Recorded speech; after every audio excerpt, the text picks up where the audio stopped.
All right, so here's a review question number 12, chapter 7, pre-cal 20.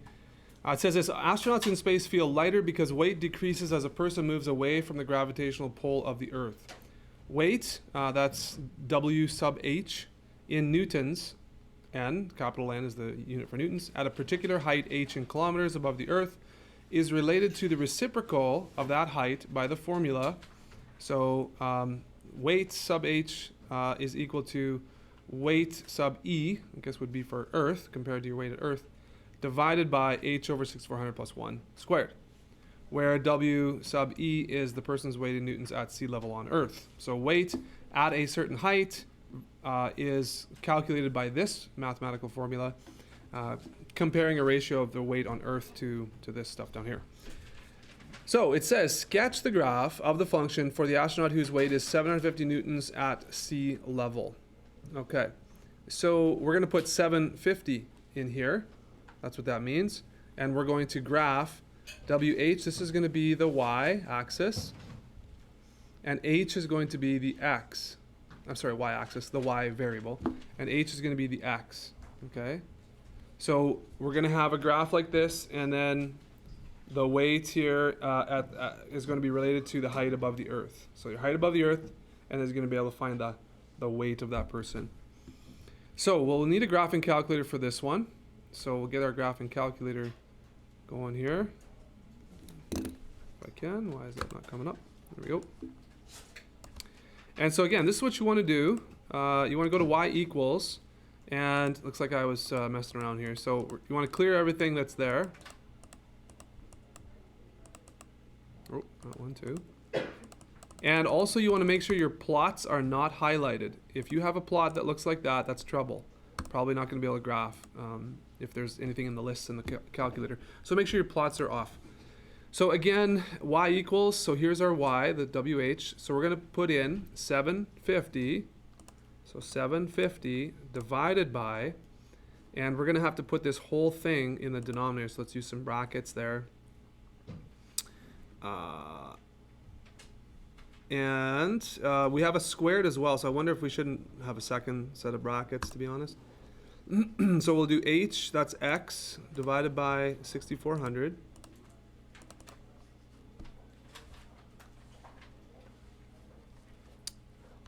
Plus, well, we might have to have an excessive amount of brackets with all this going on here, but we'll see. Plus 1, and then we're going to do that bracketed, squared, and another set of brackets, I think. So we've got 1, 2 left brackets there and 1, 2 right brackets. That looks pretty good. The only thing that would concern me is that x over 6400. That might, in the calculator, might have to be in a separate set of brackets, to tell you the truth. So just to be safe, I'm going to insert. How do you insert? Second function delete is insert. You press that, and then you can press whatever you want, and it'll bump everything over. If you don't do that, then it'll type over top. So second function delete is insert. I'm going to put another set of brackets over the 6400. Do we need these? I'm not sure if we do, but just to be safe. Okay. All right, let's just think about this before we hit graph. 6400 is a pretty big number. Okay. Height above the Earth, that's going to be our x-axis. So that's going to be pretty large. The weight is in newtons. The h is in kilometers. Okay, so the h maybe won't be that large because we won't go too many kilometers above the Earth's surface before we're well into space. So let's just see. Let's graph. Let's do a zoom 6 maybe, a standard window, and see what happens. See if we see the graph anywhere. Okay, don't see the graph anywhere. Okay. The weight is probably not going to be negative. Do everybody understand that? The weight here, so we don't have to have this axis, the y-axis probably down here. And the height above the ground, we're not going to have negative height above the ground. Right? We're not going to dig a hole and bury someone under there and find out how much they weigh. So this is all above. So we could probably cut the negative x and the negative y-axis a bit. And we'll probably need to extend the positive y and the positive x. So let's go to window. I don't want any to show really much for negative. Let's go -2 though, because I want to see the axis a little bit. And then down here, x. Boy, I don't know how many kilometers we're talking about, but let's do 50 just so we can make sure we see a graph, hopefully. The scale don't touch. Y minimum, let's go again like -2, I don't know. And then Y maximum. So that's going to be the weight of a person. That shouldn't be that big, but still, if it's in a force of newtons, which you don't really have much to compare with newtons. You know what pounds is like, right? You know what kilograms is like. Newtons of force, you don't really know what newtons are. Could they be thousands or hundreds? So we'll see. But let's make this 100 just to see if we can see the graph. Okay, so then let's hit graph and see if we can find something. Okay, nothing. Okay, so two things if this happens. You got to keep zooming out, see if you can see a graph somewhere, or we might have to check our Y and make sure that everything is written in there right. And again, probably an excessive number of brackets, but I think that should be still okay because everything is still looking fine there to me, I think. But let's just continue zooming out and see what happens. Change our window, or you can just go ahead and zoom out. You can try that function. Zoom out. Now this is where it's going to zoom out from. You can move that around if you want. I might make that zoom out from, I don't know, there and there. Let's see. We might lose the axes there, but nope.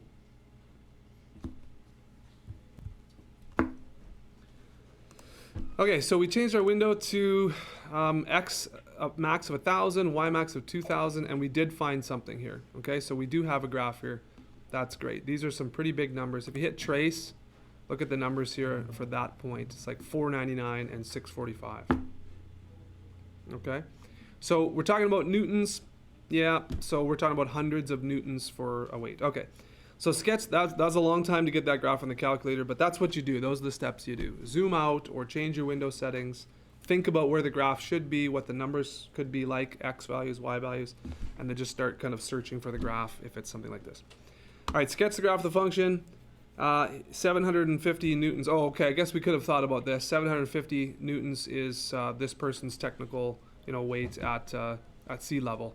So we're going to get lighter. So there's 750 should be right about there, that x-axis looks like, or somewhere around there. And then as they go farther away, the weight or the pressure, the force drops. Okay, so that would have been our clue there for looks like for our y-axis. Okay, determine the astronaut's weight at a height of 8 kilometers and at 2,000 kilometers. Okay, so if you look at the question too, you might take your hints from here, like, okay, we got to go from 8 to 2,000, so that's our x values. We might have to include those in our graph, so another way you could look at that. Okay, so x equals 8. So what you do is just second function calculate, just hit enter for a value, and then just type in 8, right? So height of 8. Okay, that's pretty small there. It's going to be 748.13, looks like. Okay, 748.13. That's the astronaut's weight at 8 kilometers. So 750 at sea level, 8 kilometers above, 748 newtons. So that's not that much of a change. Okay. Let's try 2,000. Now, do we have 2,000 in here? Oh, barely 2,000. Okay, I'm going to make that 2,500 just so we can easily find 2,000 over here somewhere. And do the same thing, second function, calculate a value just for x. Let's go 2,000. Wait, what?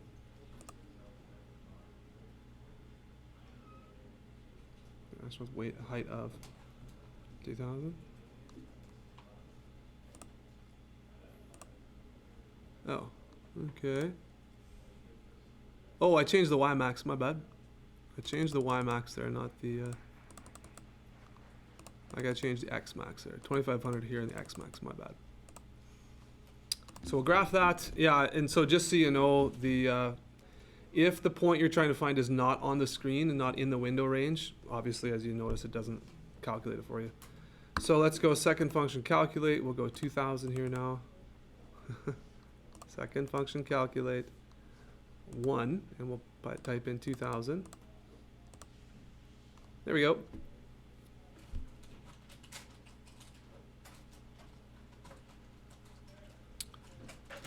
All right, so 2,435. So we've got 435 newtons at 2,000 kilometers away from the Earth, above the Earth. Okay, so that's your answer for B, part 2. Now it says determine the range of heights for which the astronaut will have a weight less than 30 newtons. Less than 30 newtons. Okay, so 30 newtons is going to be the Y value. All right, so I'm going to change this window a bit. This is too high. I want more of the graph in the middle there. So the Y max does not have to be that much. It can be just over 750. Let's make this 800. Oh, I hit another extra 0 there. That's why. No problem. And I might have to make this quite a bit bigger though, right? Actually, that 25,000 might be a nice number, because we're going to have to be quite a ways away from Earth to weigh or to have a force of newtons of less than 30. So let's check this out. I'm going to graph this now. Here we go. That looks really good. And I need to know where 30 is. So what you do is you go back to the y equals, and we'll do a second function of 30. That's just going to be a horizontal line. And you see how it's going to draw straight across there? So obviously we have to shrink our window down a little bit here again. And yeah, you're going to be popping back and forth to the window, zoom in, zoom out, whatever. I need to know at what distance this 30, y equals 30, intersects this other graph. So I need to kind of see this down here.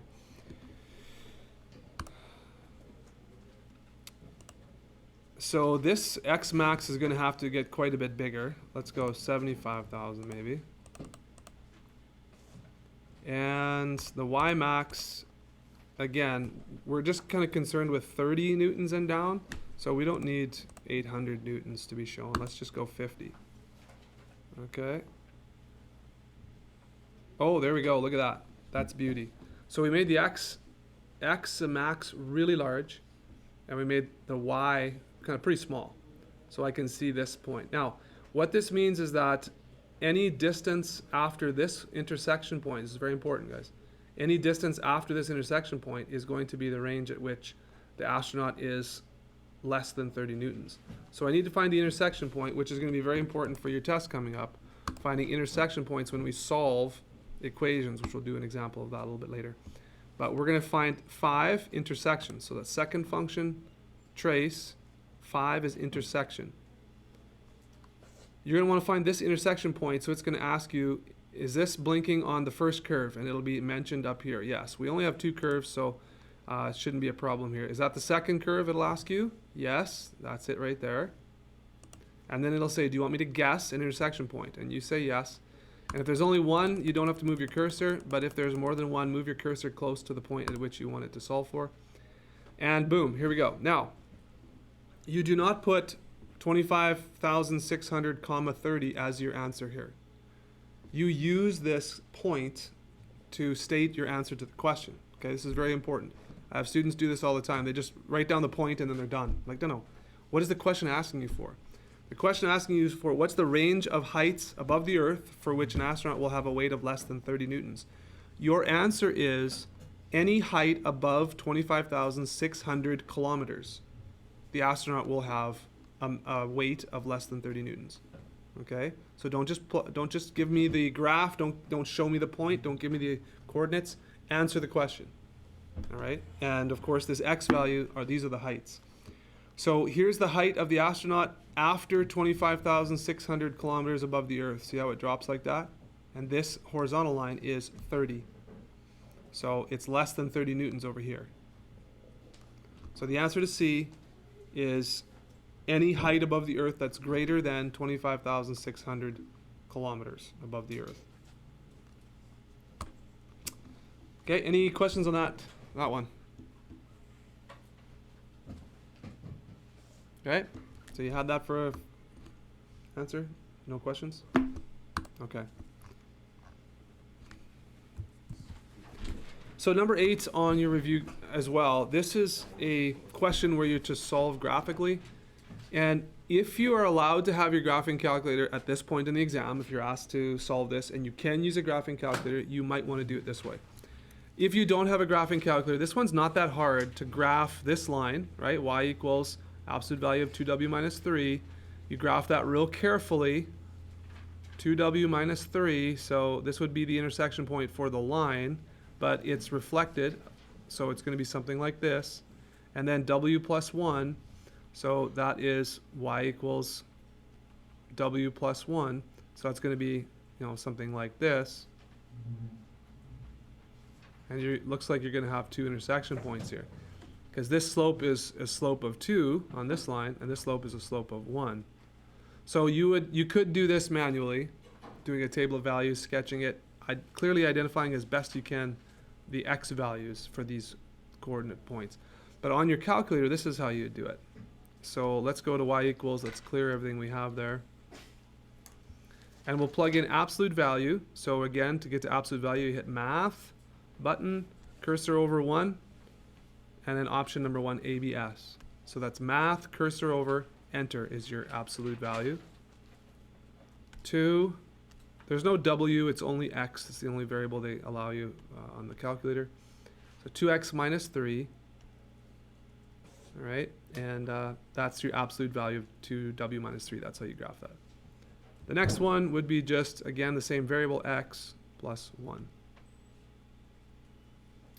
Good idea to do like a zoom 6 to get you back to a regular standard window.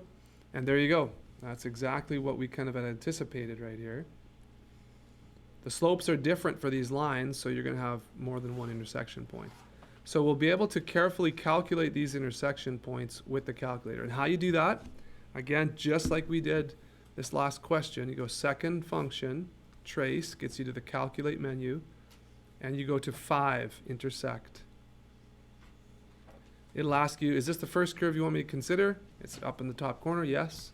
Is this the second curve? The cursor will blink on the second curve. It's also listed in the top corner.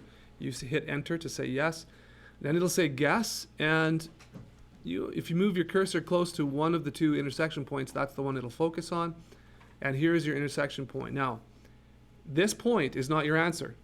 Okay, can I be clear on that? This point is not your answer. Every year I have students just give me the point, the coordinate, and they're done. No, I don't want the x and the y coordinate of the intersection.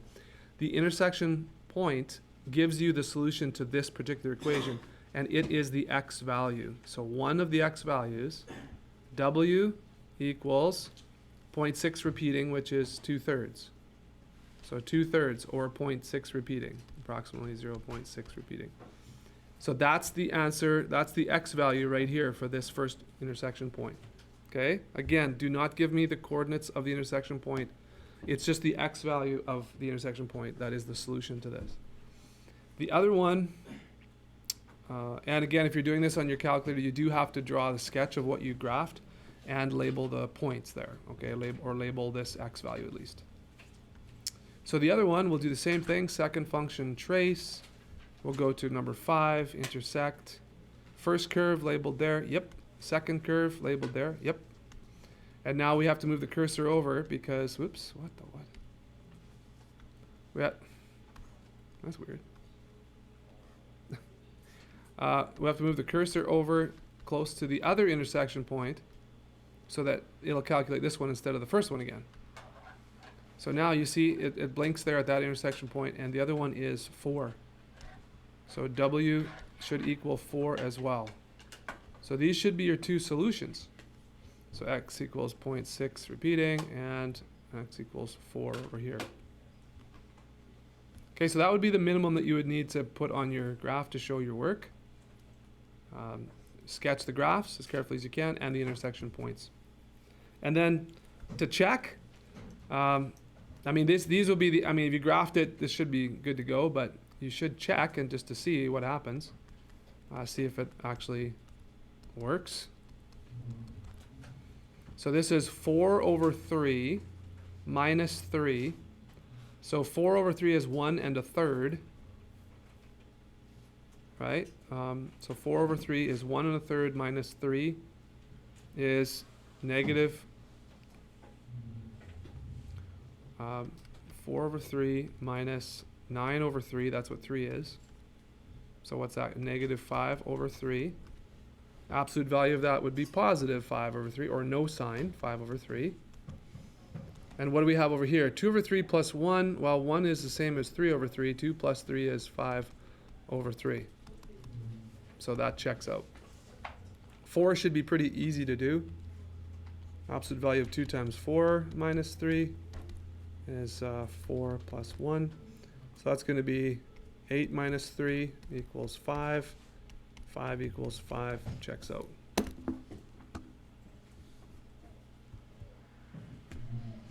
Okay, so you will definitely need to know how to do a question like that for the test coming up. Any questions on that?